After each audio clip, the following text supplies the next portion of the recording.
Soumia Al-Harichi de la clinique du cheveu. Je suis ravie de vous retrouver à nouveau. Aujourd'hui, nous allons parler de la différence entre des cheveux secs et des cheveux déshydratés. Alors, les cheveux secs, qu'est-ce que c'est? Les cheveux secs, ce sont des cheveux qui manquent de lipides et qui manquent également d'eau. C'est-à-dire ce sont des cheveux qui manquent de gras naturellement. Et donc forcément, les pointes ne sont pas suffisamment lubrifiées. Alors les cheveux secs, c'est une nature. On naît avec et on vieillit avec. Et c'est bien pour ça qu'il faut absolument les entretenir et avoir une routine et une bonne hygiène capillaire. Des cheveux déshydratés, c'est quoi? Des cheveux déshydratés, ce sont des cheveux qui généralement n'ont pas de soucis, mais à une période ou un événement extérieur, se sont déshydratés et ils manquent d'eau. Alors les événements, ça peut être soit une exposition prolongée au soleil, soit une application de produits chimiques comme une coloration avec de l'ammoniac, soit aller à l'eau de manière régulière, l'eau de mer ou même l'eau de piscine, soit une chaleur excessive, c'est-à-dire un brushing très chaud. Alors, comment distinguer les deux entre un cheveu déshydraté et un cheveu desséché? Bon, un expert peut le distinguer entre un dessèchement et une déshydratation.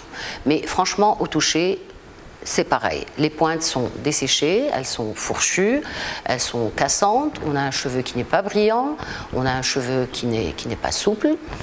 Et la cause de tout ça, ce sont différents ennemis qu'il faut bien préciser. Alors, premier ennemi des cheveux secs, c'est la chaleur. C'est-à-dire, pour ceux qui font des brushings très souvent, il faut quand même faire attention au fait de ne pas mettre un séchoir trop chaud et de ne pas approcher le séchoir trop proche du cheveu. Sinon, il finit par brûler et devenir cassant. L'ennemi numéro 2, c'est de ne pas prendre soin de ses cheveux. Alors, des cheveux secs ou des cheveux déshydratés doivent être nourris. L'ennemi numéro 3, c'est d'aller en vacances sans avoir prévu de protection. Et là, on a les cheveux de paille à la fin de l'été. Et ça, je pense qu'il y a beaucoup de gens qui connaissent ce problème. Est-ce qu'un cheveu gras peut être sec? Oui. Justement, c'est le problème de beaucoup de femmes. Elles peuvent avoir une racine grasse et des cheveux qui sont déshydratés. Qu'est-ce qu'il faut faire d'une manière générale? Que ce soit pour le dessèchement ou pour la déshydratation. Eh bien, au centre, chez nous, à la clinique du cheveu, nous proposons des cures de soins profonds spécifiques. Mais on va avoir des soins différents suivant qu'il s'agit de cheveux secs ou il s'agit de cheveux déshydratés. Et c'est là où nous jouons notre rôle. Ce qu'il faut faire également, c'est appliquer tout le temps des laits hydratants. Il faut savoir qu'une huile n'hydrate pas, elle nourrit. Donc pour hydrater des longueurs et pointes, il faut utiliser un lait hydratant qu'on applique très souvent sur des cheveux mouillés. Et nous proposons des laits ici dans notre centre qui sont adaptés pour pointes et longueurs, que ce soit racines grasses ou racines sèches.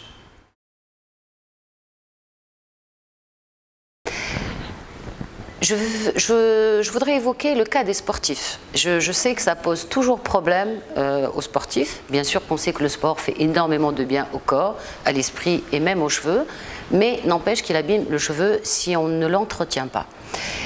Alors, pour les adeptes du sport aquatique et quotidien, je leur suggère de ne faire que 2, maximum 3 shampoings par semaine. Le reste de la semaine, s'ils nagent tous les jours, rincez vos cheveux à l'eau. Et ce que je vous suggère, c'est à chaque fois que vous mouillez les cheveux, il faut les hydrater avec un lait qui ne se rince pas.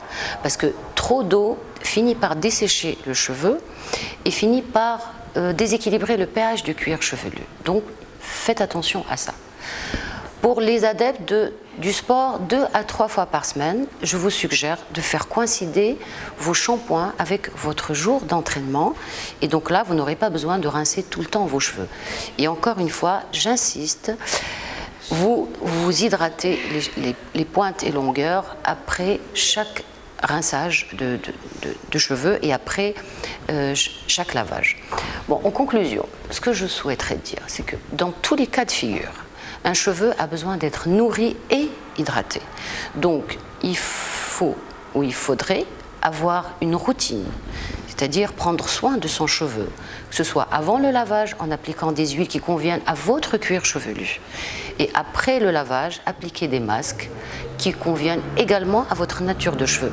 Et surtout, choisissez le shampoing nourrissant qui correspond à votre cuir chevelu. Voilà, je vous remercie. Si vous avez d'autres questions, n'hésitez pas à nous contacter. Nous répondrons à toutes vos questions. Merci.